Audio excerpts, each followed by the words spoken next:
to do it rap. Check the facts, expose those cats who pose as heroes, take advantage of blacks. Your government's gangsters, so cut the crap. A war going on, so where y'all at? Diallo, and he's going to share some incredible information with you guys. All right, thank you, I appreciate it.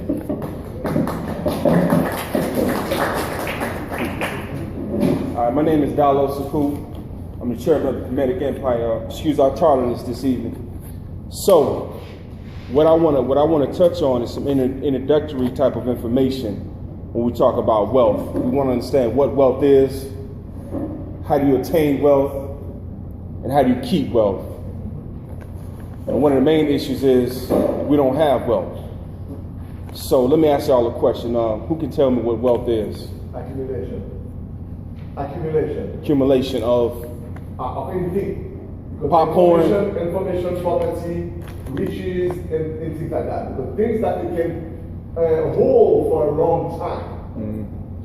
That you can hold for a long time. That's what wealth is. You can pass on to generation to generation. Okay. Anybody else? I'm gonna call you out if you don't put your hand up. Yellow headband.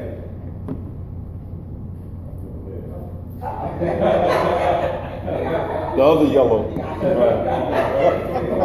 Well, you can be wealthy with your family as well.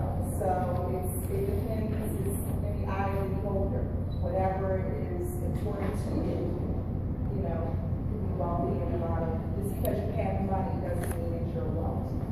All right, so, okay. How about you, ma'am?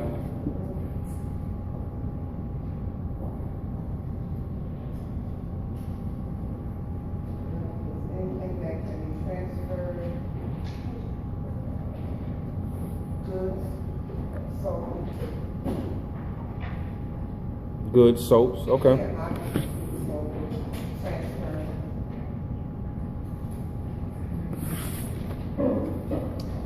All of those good answers. Go ahead, bro. Knowledge, truth, that's right. When I think of wealth, I think of security. Security. Security of guns?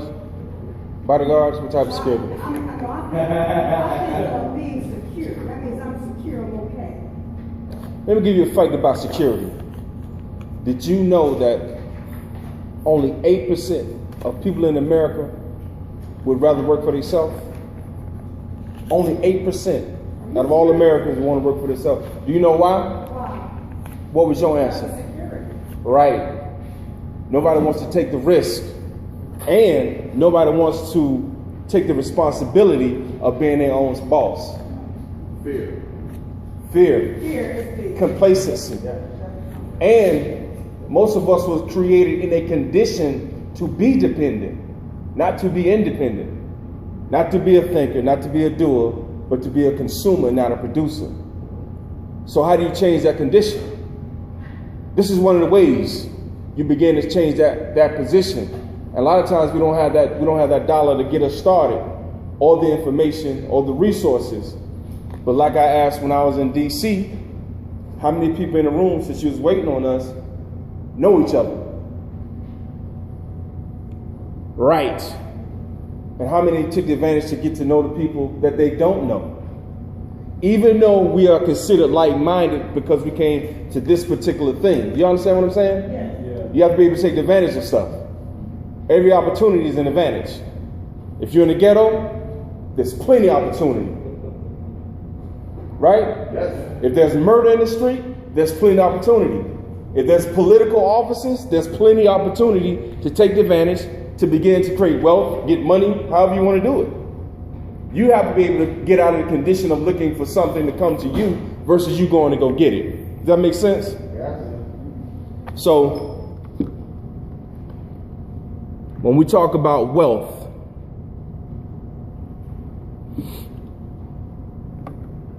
one of the things we have to talk about is creating it.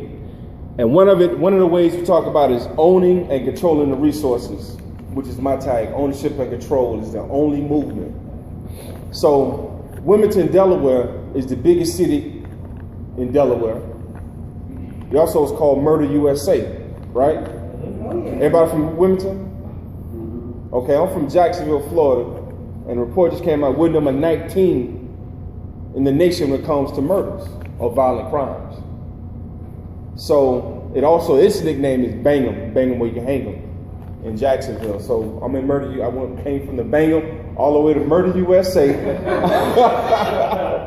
Only in America. So I think it's interesting because my message is about what we're doing in Jacksonville. We have initiatives, and it all ties into wealth because our community does not have wealth. We have an abundance of resources, and we generally can't worry about what we can't do. All we have to do is worry about what we can do. You know how they always say, we can't unify. We can't do this. We can't do that. But it's very easy to unify if we take 10 people in a room and say we want to buy a townhouse. What are these called? Brookstones? Brownstone. A brownstone. Yeah. So 10 people buy a brownstone, what happens? Now you have an asset because you're going to rent it out. You don't want to sell it, you're going to rent it out. So an asset is something that pays you, right? So we're going to get into assets as well.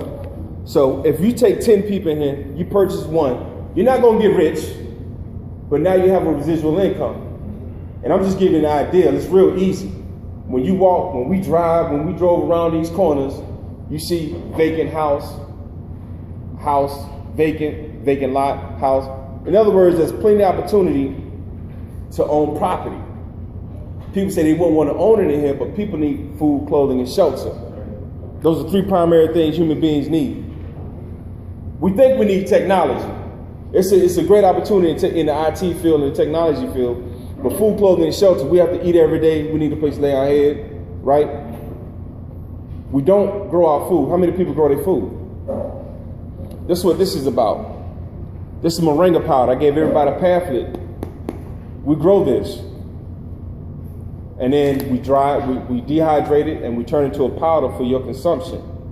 And then we sell it. So from a backyard or from an urban little small farm, which we have, which has come from, we're able to create $1. Well, actually, this is $25 because we manufacture everything from it, from the earth all the way to these containers. And now we're on top of the country distributing it. You see what I'm saying?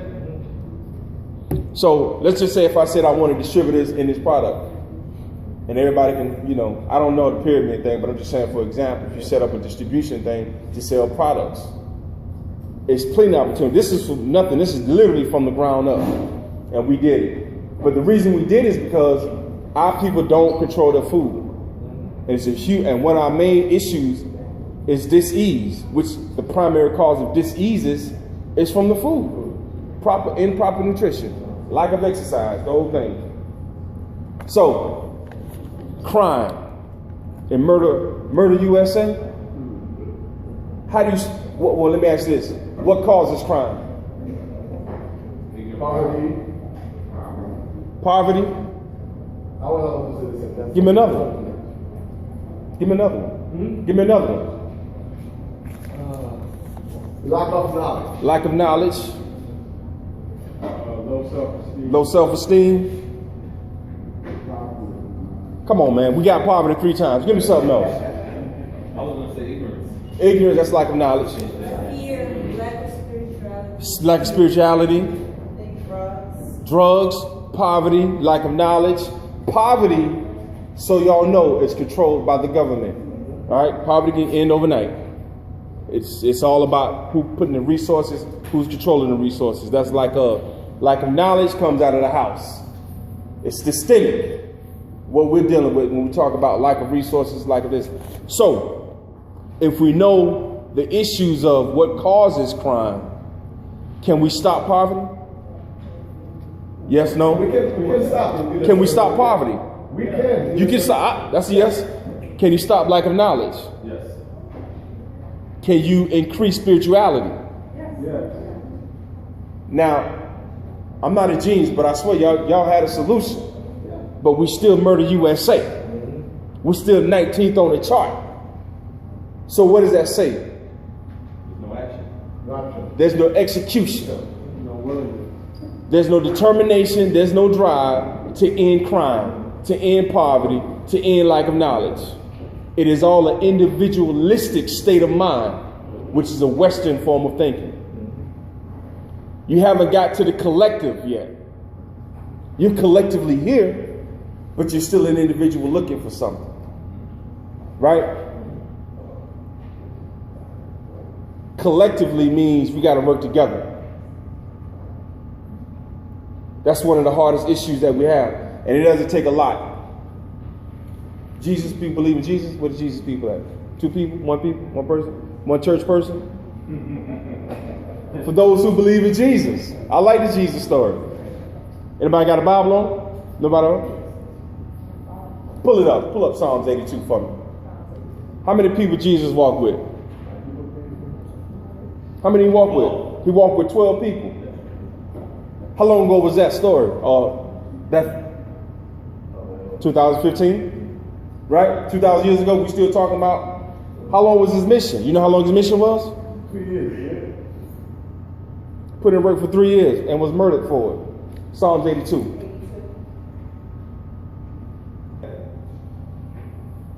Go to John 10:34 while we talking.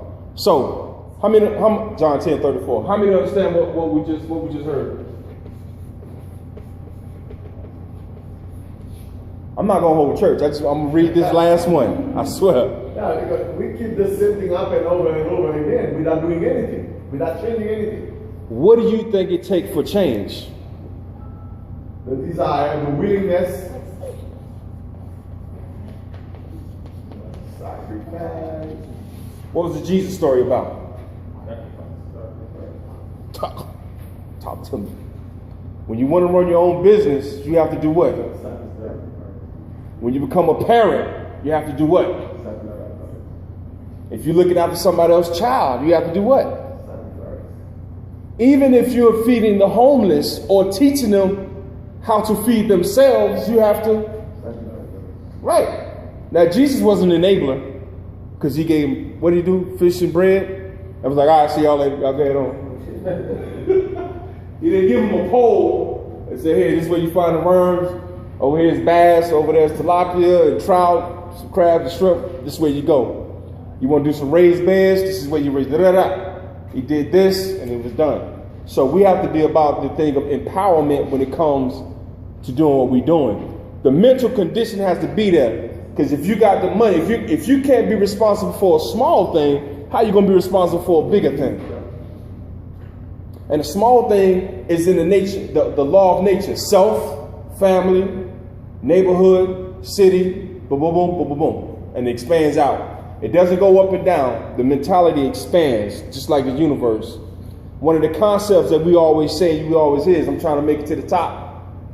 Right? I'm getting to the top, or I'm working my way out. I'm trying to stay on top of my bills. The universe doesn't work like this. The universe doesn't work like this. It doesn't work up and down. The universe works like this. It expands out. Right? And you can't touch anybody doing this, going up and down. But when you decide to expand out, you touch everything around you. Everything around you changes. Your mentality changes. So this is about paradigm shift, shifting your mindset and condition to be able to not only get the wealth, but hold on to it. Why? Because there's a great privilege in America that we are disadvantaged to. You understand? Why? Because all of the resources, the majority of the resources was already gone by the time we got into a position to start gathering resources. So we have always been playing behind the so-called 8-ball.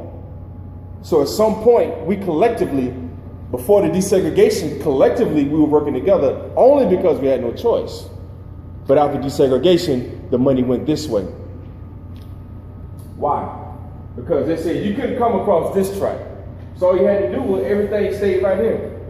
All the money stayed here. The schools, you walked to, you knew your teachers, everything stayed here. But the moment desegregation came, what happened? Railroad tracks through your neighborhoods, highways.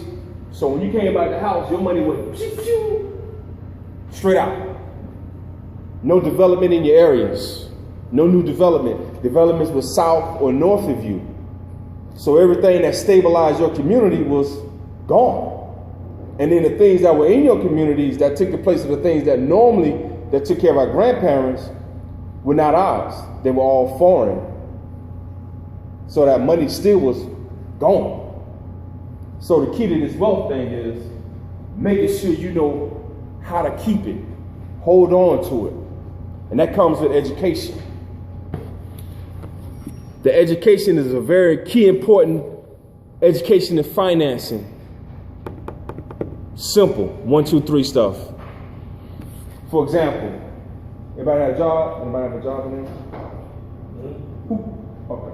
I won't ask who don't have a job. I don't Just over a book? All right, so look, here's my advice. Here's one another thing. So if we make $20 an hour, right?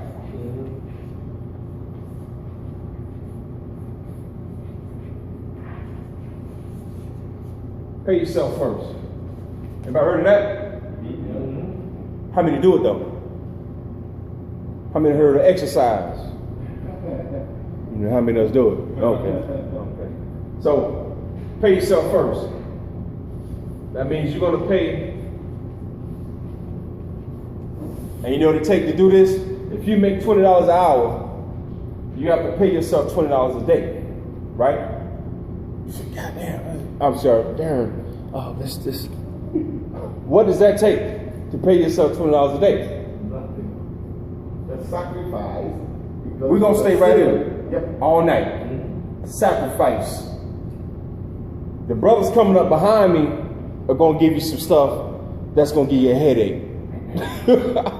If you're not already familiar with it. But to go back and study, and they're going to give you stuff to study, it's going to take what? You understand what I'm saying? Yeah. Sacrifice. I'm talking about collectively doing work in your areas. We have an initiative in Jacksonville called the Sankofa Initiative. You can look it up online. You go to the website. Sankofa. Who knows what Sankofa is? Sankofa means, it's a West African principle. It means it's okay to go back and get what you forgot and bring it forward. That's when you see this symbol.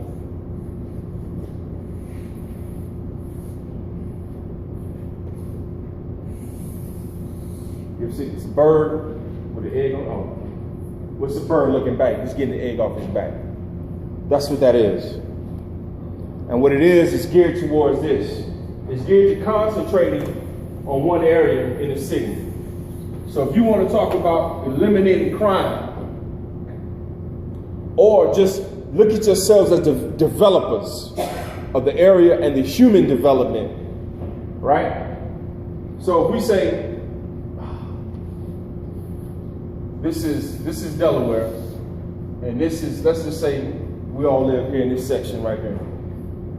So what you have to do is, you have to concentrate your efforts right here in a small area versus across the entire state or across the entire city. A small neighborhood in Wilmington, Delaware. And what do you do in Wilmington, Delaware? Feeding the homeless is okay, cleanups is good, so forth and so on, but it's going to always be about ownership and control. You get your money, if you already got the money, good credit, bad credit, whatever. Ownership, control. What's the saying? If you don't want to own anything, but you want to control everything. So, what happens with the ownership and control? With that one townhouse we purchased, we then duplicate that process in the same region. And then again, and then again, and then again. And now you can create a property management company. Who runs it? Your children. You put it in a trust. The trust is then willed to the children and the grandchildren. It stays in a safe place. It never leaves the group. One area. We talk about blight. We talk about, what's the thing when white people move in and what do you call that? You need to do it yourself. And the only reason they're able to do it is because the people allowed the properties to go down. They didn't own They didn't control the area. There was no unionized mindset about how to keep this area up and keep the property value up. Y'all understand that?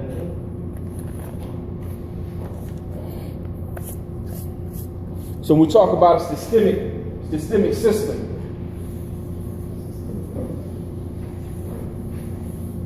I'm going to show you a quick cycle, then I'm going to bring the brother up because I know we're short for time. So we talk about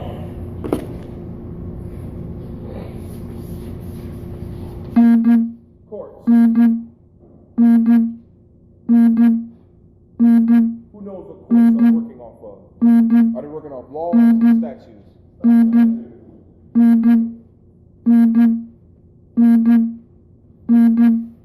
What's another term for statute?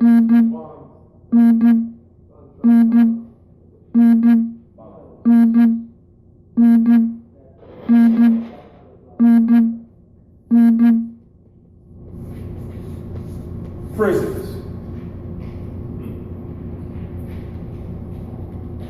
You know they're called repositories? Warehouse. You know that, right? Yeah. They call them credit facility also. Credit facility. Yeah. In order to get out of jail, you must be to get out. Yeah. If they say I killed somebody and my bond is $250,000, I have to do what to get out? You work or you give another one in exchange. Let me help you out. I have to do what to get out? Post bond.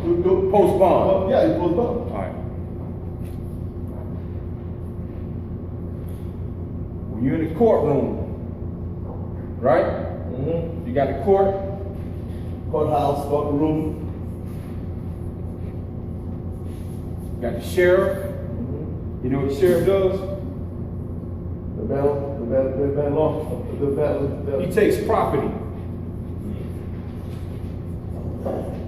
He takes property and he takes it here to do what? Warehouse. Not just warehousing. If I just warehouse it, I ain't making no money. If I just take this water and sit in the warehouse, I ain't making no money. To do what? He's selling it, right? Not selling. It's easy. No. Let me help you out. Let me help you out. We say it commonly, but we ain't thinking. I'm gonna help put it together. It's collateral. Sorry. Ho. So when a guy gets out of jail, they say he's paid his what? Yeah. So the court takes the sheriff to get that property to prison to do what? Settle a debt. And it ain't abstract, it's cash. It's credit. Because this is a credit facility. Right? Statutes, bonds. Right? You understand that? Cycle. When it comes to black men, we've always been since 1865, 40% of the prison system. Since 1865. That's called systemic. That money helped funds America, whether y'all know it or not. Privatized, public, whatever.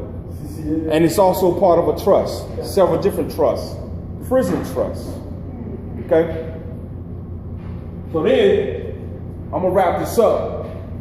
I'm going to touch on what Brother Sharif talked about. When you get into court systems, which has been here in America, we talk about prisons, we talk about bonds, and then we talk about married. Who's married? You had to have a license, right? Right?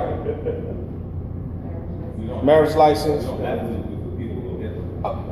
Well, legally, you do. If you wanted to be recognized in the legal system, you don't have to have it, no doubt. So, is that paper is called what? It's called a license. But is that also chattel, Sharif? Chattel, which is property. Chattel is property. It is an asset. Okay? Let's go back. The British Empire always did paperwork. You may have had your oral traditions, you may have had things on walls, you may have had this, but once they came with the religion and the guns, and they paper, it was a wrap. Okay, what you say? This ain't gonna be what this is. We're gonna call it something else. Because it says it right here. You've been here how long? 50,000 years? No. It's not what it says right here. It's not what it says right there. You don't believe me? Yeah. Where the Native Americans at? The original ones of Delaware. They're standing right in front of you. Sitting right here amongst y'all if you didn't know that. Okay? The original ones. So, chattel. I don't know if I'm spelling it right, but y'all get this. Chattel. Chattel slavery is paper. The paper, the receipt. But the property and asset has always been you. You. The prison system. When you get married, your birth certificates, all these documents, your mortgages. You got it? When you get into your mortgage, you're talking about chattel. Is that right? Mm-hmm. You're talking about bonds. Excuse me. So, with that, I'm going to bring up Brother Mahif, and he's going to expound further on what we just talked about.